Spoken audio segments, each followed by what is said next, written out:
বলি বাবু, এ বাবু, বলি কোথাকে যাচ্ছিস এই লাল মাটির মেঠো পথ দিয়ে? জঙ্গলের রাস্তায়, শাল মহুয়ার জঙ্গলে। জানিস তো বাবু, আমাদের এথায় বহুত হাতি ঠাকুর তো বেড়ায়। তো তুই যাচ্ছিস কোথায় বাবু? মনে আছে গেল বছর কেরালাটো নকন গাঁয়ে হাতি ঠাকুরকে আমার সাথে বোমা খাইয়ে মারিয়ে ফেলেছিল? হাতিটা নাকি যন্ত্রণায় জলে ডুব দিয়েছিল। ওটা মা হাতি ছিল, ওটার বাচ্চা হওয়ার ছিল। তো 1 বছর বাদে কেরালাটো নকন গাঁটায় ওই দিনে ওই জায়গাটা জলে ডুবিয়ে গেছিল। আর আমাদের এই গাঁটাও মানুষগুলা মানুষ নাই রে বাবু।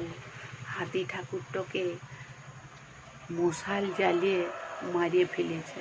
ওটাও নাকি মা হওয়ার ছিল। তো আমরা অনেক ভয়ে ভয়ে আছি, দমে ভয় করছে বাবু, পাছে আমাদেরও কি নাই কি হয়।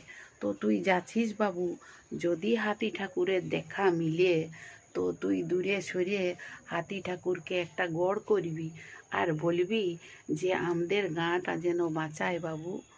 আর তুই লাল মাটির এই শালমহুয়া জঙ্গলে এসেছিস, বারবার কিন্তু মহুয়ার টানে তোকে আসতে হবে বাবু। তুই তাই ভালো থাকিস বাবু, ভালো থাকিস।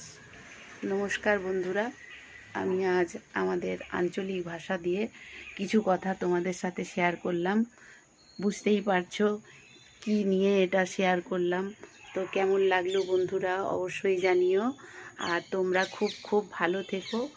আর একটা সুস্থ মস্তিষ্কের মানুষ হয়ে সবাই যেন উঠতে পারে, এই জন্যই এটা আমার বলা। মানুষ যেন পশুর মতন আচরণ না করে। সবাই খুব ভালো থেকো। নমস্কার।